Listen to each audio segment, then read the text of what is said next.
Donc,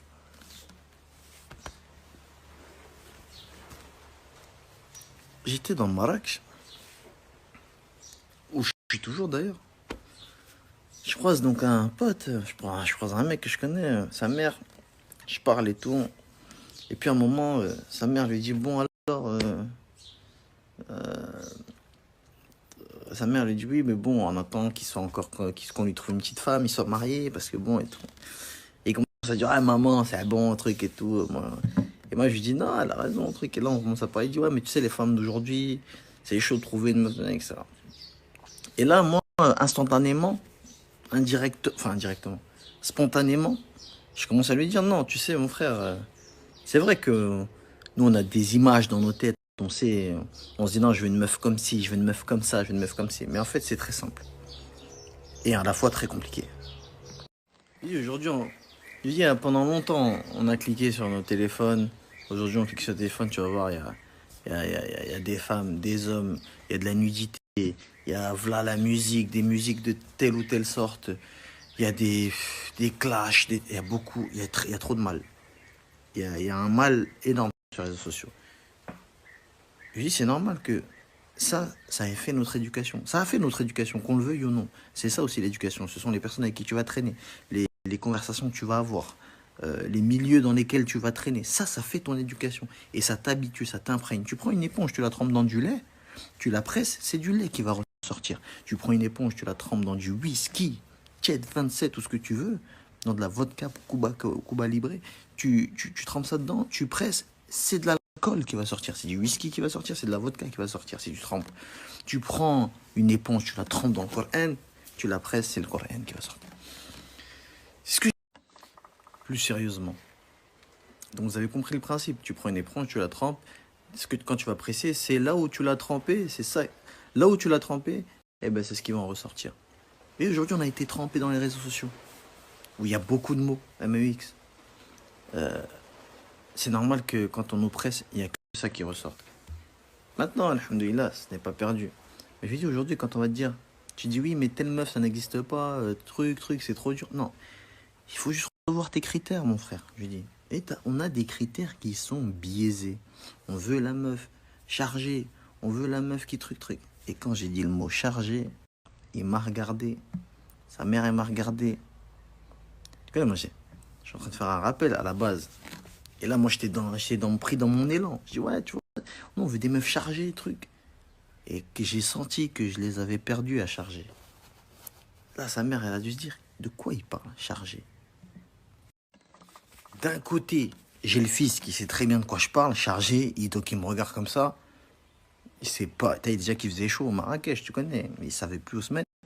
D'un autre côté, j'ai la daronne, chargée, elle se dit, quoi? Il parle toujours du téléphone, là? Qu'est-ce qu'il dit? Qu'est-ce que je comprends pas?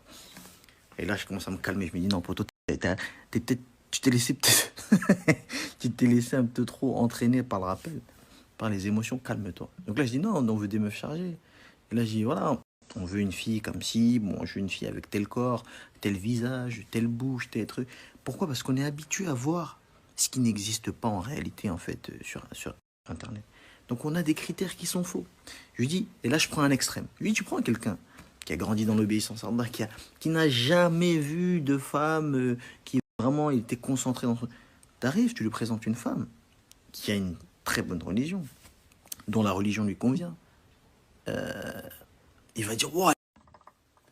Pourquoi je dis ça en fait? J'ai loupé un épisode. Parce que lui il me dit, non mais, ouais moi je vais pas te mentir, pour moi c'est d'abord le physique et tout. Je lui dis, non frère, c'est pas comme ça qu'il faut réfléchir. En tant que musulman, bien sûr, je parle. Je lui dis, la première des choses, c'est son dîn. Je lui dis, bien sûr que le physique, il faut qu'il soit là. Et le prophète, alayhi salam, nous l'a dit. Le physique, il faut qu'il soit là. D'ailleurs, le prophète, alayhi salam, nous dit aussi de baisser nos regards. Ça, c'est plus chaste pour nous. Il dit aux croyants de baisser leur regard. Pourquoi baisser le regard? Pourquoi? Pour éviter justement qu'on soit habitué à voir des choses qui sont pas bonnes, qui n'existent pas. Si tu es habitué à voir des meufs comme ci, comme ça, comme ci, sur Internet, forcément, dans ton cœur, tu auras envie de ça. Donc même si on va te présenter une meuf qui est bien, mais qui forcément, elle n'a pas le physique de ce que tu as vu sur Insta, qui n'existe pas, parce que c'est que des retouches photos, que des implants, que des chirurgies esthétiques, mais bien en photo, tu vois ce que je veux dire? Donc, une fois que ton cerveau il est habitué à ça, forcément, on va te présenter une meuf qui est bien, dont la religion te plaît, exemplaire, on va dire, hein, mais qui n'a pas ce physique-là. Tu vas dire, ah non, physiquement, c'est, je sais pas, il y a un truc que j'aime pas. Même toi, tu vas pas savoir ce qui va pas. Alors qu'en fait, ce qui va pas, c'est que ton cœur, il a été baigné dans Instagram, baigné dans la chirurgie, baigné dans le botox, baigné dans l'acide hyaluronique, baigné dans le faux. Mais quand tu vois le naturel, pour toi, ça te plaît pas trop. Il manque un truc. Eh ouais, mais c'est ça. Donc, le prophète, alayhi salam, qui est le meilleur de tous les professeurs, nous a enseigné, baissez votre regard. Cela sera plus chaste pour vous. Tu baisses ton regard, tu habitues ton regard et ton cœur à ne voir que des bonnes choses. Et bien là, ton cœur sera habitué quand tu vas voir quelqu'un de bien. Allah il va ouvrir ton cœur et tu vas reconnaître la bonne personne. Maintenant, vous allez me dire, oui, mais si on baisse le regard, du coup, la personne bien, même elle, on la voit pas.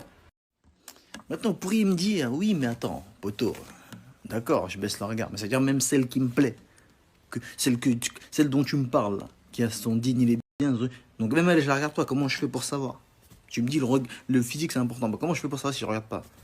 Maintenant, il y a des manières légiférées, bien sûr, quand tu t'intéresses à quelqu'un, il t'est permis de la regarder, mais dans des conditions. C'est pas t'es là, à la plage, tu t'es... Non, c'est pas comme ça. On n'est pas au marché, la femme n'est pas une marchandise que tu regardes comme ça. Ah ouais, ça je veux, non. Respecte la femme bien, man, poteau. Donc il y a des manières légiférées pour regarder sa prétendante. Tout est légiféré, de toute façon. Donc la moralité, c'est quoi? C'est que c'est un conseil que je donne. Et ce conseil, il est applicable par moi-même dans un premier temps. C'est un conseil que je me donne à moi-même et à mes frères et à mes sœurs, c'est de baisser le regard. Celui qui baisse le regard, Allah, il va lui faciliter, s'il est sincère, le mariage. Voilà, c'était une anecdote pour vous dire qu'au moment où j'ai dit une meuf chargée, là, j'ai senti que c'était un peu, voilà. C'est bien de faire le rappel, tu vois, des fois, mais tu vois. Du coup, voilà, c'était juste pour vous raconter ça. سبحانك اللهم بحمدك أشهد أن لا إله إلا أنت أستغفرك وأتوب إليك. Très beau qamis, soit dit en passant. Voilà. Et bien sûr, tout simplement, c'est un parafos. C'est un parafos.